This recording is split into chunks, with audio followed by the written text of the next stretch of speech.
Hello bachcho, let's read this question. Question says boron has smaller first ionization enthalpy than beryllium. Consider the following statements. Statement 1 है हमारे पास, it is easier to remove 2p electron than 2s electron. Option second है हमारे पास, 2p electron of boron is more shielded from the nucleus by the inner core of electrons than the 2s electrons of beryllium. Third, a 2s electron has more penetration power than 2p electron. Fourth, the atomic radius of boron is more than beryllium. Right? The correct statements are option 1, 1, 3, 4, option 2, second, third, and fourth, option 3, first, second, and fourth, option 4, first, second, and third. Right? Key concept for this question is shielding and penetration. Shielding and penetration. See, हमारे पास shielding penetration का एक followed concept होता है. Shielding penetration का एक followed concept होता है. ठीक है, यानी सबसे मेन कॉन्सेप्ट हमारे पास क्या आया? पेनिट्रेशन. पेनिट्रेशन को हम लोग समझेंगे कैसे? सी, हमारे पास सपोज ये न्यूक्लियस है, ये हमारा क्या हो जाएगा? 1s orbital. ठीक, सपोज इसकी रेडियस हम लोग मान लेंगे r1. फिर हमारे पास 1s के बाद कौन सा ऑर्बिटल आता है? 2s ऑर्बिटल आता है. राइट, ये न्यूक्लियस से r2 डिस्टेंस पे है. ठीक है, अच्छा, इन दोनों के बीच में एक ऐसा एरिया होगा जहाँ पे जो इलेक्ट्रॉन डेंसिटी होगी वो क्या होगी? मिनिमम होगी. राइट, जिसको हम लोग क्या बोलते हैं? नोड या नोडल प्लेन. 1s और 2s के बीच में क्या होगा? एक नोडल प्लेन होगा, जो मैंने इंडिकेट किया रेड से. ठीक, अच्छा, अब अगर हम लोग बात करें, जो हमारे पास s ऑर्बिटल होता है वो क्या होता है? s ऑर्बिटल जो होता है वो स्फेरिकल होता है. s ऑर्बिटल क्या होता है? स्फेरिकल होता है.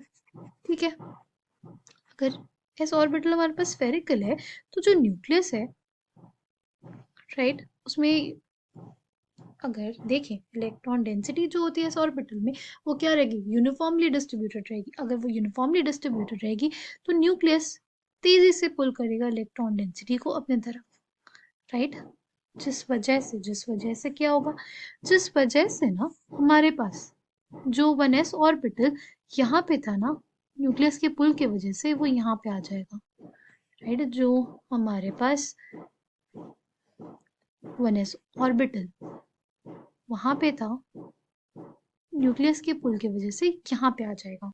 जो हमारा 2s ऑर्बिटल होगा वो भी अंदर की तरफ आएगा.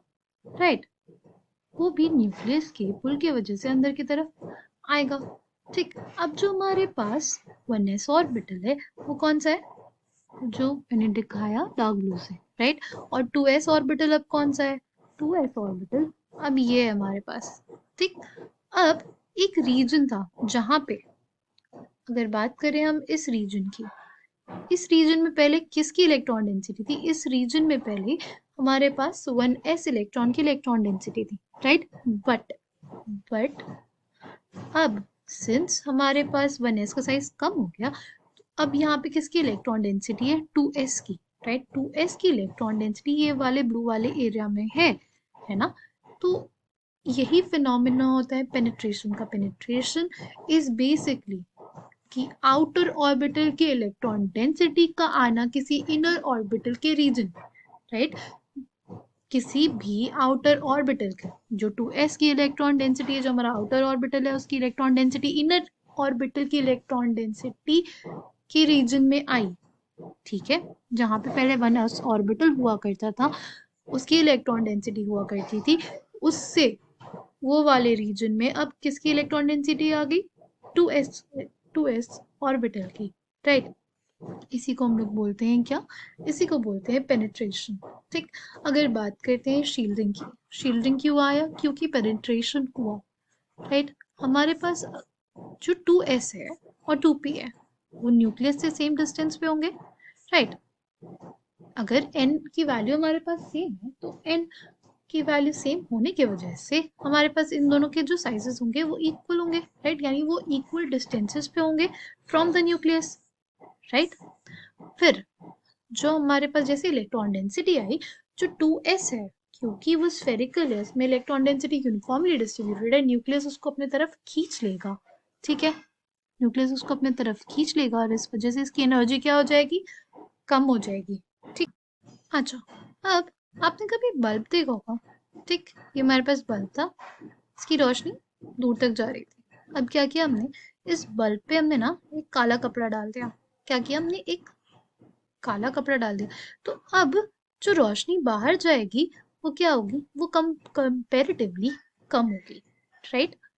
ऐसे ही हमारे पास होता है शील्डिंग। शील्डिंग में होता क्या है कि जो 2s है, राइट, और 1s है, वो न्यूक्लियस को इस तरह से घेर लेते हैं कि जो जितना न्यूक्लियर चार्ज बाहर जाना चाहिए था उतना नहीं जाता, उतना नहीं जाता, जिसके वजह से 2p जो है उतना इफेक्टिवली न्यूक्लियस के तरफ अट्रैक्टेड नहीं होता और उसकी एनर्जी क्या हो जाती है, ज़्यादा हो जाती है, उसकी एनर्जी ज़्यादा हो जाएगी, जितनी होनी चाहिए थी उस एनर्जी से, उसकी एनर्जी क्या हो जाएगी, ज़्यादा हो जाएगी। तभी इन दोनों के बीच में क्या आ जाता है, एनर्जी गैप आ जाता है 2s और 2p के बीच में, ठीक है। हमने क्या बोला है, it is easier to remove 2p electron then 2s electron, ये स्टेटमेंट करेक्ट है बिल्कुल, क्योंकि 2p क्या इलेक्ट्रॉन जो होगा, 2p के इलेक्ट्रॉन वो न्यूक्लियस से दूर होगा, राइट, 2s का इलेक्ट्रॉन जो होगा वो न्यूक्लियस के पास होगा, राइट, और जो इस जितना इफेक्टिव न्यूक्लियर चार्ज इसको एक्सपीरियंस करना चाहिए था, एक्सपीरियंस नहीं कर पा रहा था, इस वजह से इससे इलेक्ट्रॉन को निकालना आसान हो जाएगा, राइट, क्योंकि उसको एक्सपीरियंस करना चाहिए था सपोज आर प्रोटॉन्स का न्यूक्लियर चार्ज, राइट, बट इसने ऐसा शील्ड किया कि सिर्फ इसको एक प्रोटॉन का जो न्यूक्लियर चार्ज होगा, एक प्रोटॉन की वजह से जो न्यूक्लियर चार्ज होगा वही एक्सपीरियंस करने को मिला, राइट। तो अब इसके जो इलेक्ट्रॉन्स होंगे उस पे जो अट्रैक्शन होगा न्यूक्लियस का वो कम है, इसलिए इससे इलेक्ट्रॉन को निकाल पाना आसान, राइट। तो फर्स्ट स्टेटमेंट करेक्ट हो गया। फिर हमारे पास 2s electron has more penetration power than 2p electron, हाँ बिल्कुल सही बात है। 2s का जो इलेक्ट्रॉन होगा, राइट, वो ज़्यादा अट्रैक्टेड होगा टुवर्ड्स द न्यूक्लियस, राइट, वो ईजिली अपने से जो इनर ऑर्बिटल है उसकी इलेक्ट्रॉन डेंसिटी को पेनिट्रेट कर सकता है, राइट। हमने देखा था ये जो 2s ऑर्बिटल है वो इस रीजन में आया जहाँ पे पहले 1s की इलेक्ट्रॉन डेंसिटी हुआ करती थी, इसलिए ये स्टेटमेंट हमारे पास करेक्ट है। फर्स्ट और थर्ड हमारे पास करेक्ट है। ऐसा कौन से ऑप्शंस में हमारे पास, ऐसा हमारे पास फर्स्ट ऑप्शन में और फोर्थ ऑप्शन में है, ठीक है। अब हमें देखना है कि सेकंड और फोर्थ में कौन सा करेक्ट है।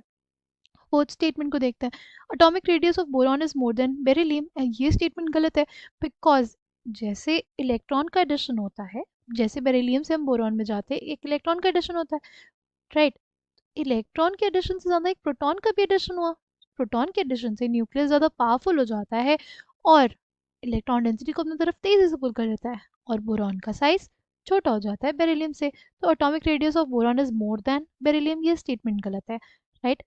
तो फोर्थ स्टेटमेंट गलत हो गया हमारे पास, ठीक। तो कौन सा स्टेटमेंट करेक्ट होगा, यानी सेकंड वाला स्टेटमेंट है क्या, लेट्स रीड इट आउट।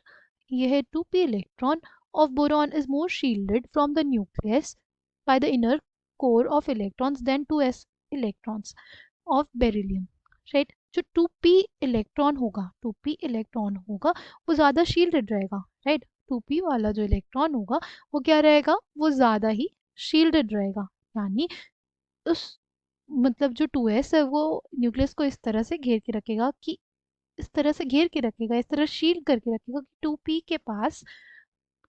के पास क्या ना जाए, उतना न्यूक्लियर चार्ज ना जाए, राइट। तो 2p electron is more shielded from nucleus by the inner core of electrons than the 2s electrons, 2s electron के इनर ऑर्बिटल कौन सा है, 1s, राइट, 2s का इनर ऑर्बिटल क्या है, 1s, 1s ही शील्ड कर पाएगा, राइट। बट अगर 2p है हमारे पास ऑर्बिटल तो कौन कौन से ऑर्बिटल्स न्यूक्लियस को शील्ड करेंगे, 1s और 2s, ज़्यादा नंबर ऑफ ऑर्बिटल शील्ड कर रहे हैं, यानी इसको जो एक्सपीरियंस होगा न्यूक्लियर चार्ज वो बहुत ज़्यादा कम हो जाएगा, किसकी वजह से? 1s और 2s की शील्डिंग की वजह से। 2s जो एक्सपीरियंस करेगा लेस इफेक्टिव न्यूक्लियर चार्ज, वो सिर्फ 1s ऑर्बिटल के वजह से करेगा, है ना। तो 2p electron of boron is more shielded from the nucleus by the inner core of electrons than the 2s electrons of beryllium। ये स्टेटमेंट करेक्ट है। यानी कौन सा स्टेटमेंट करेक्ट हो गया हमारे पास? First, second and third. Option 4 will the correct answer for this question. I hope you understood it well. Thank you, all the best.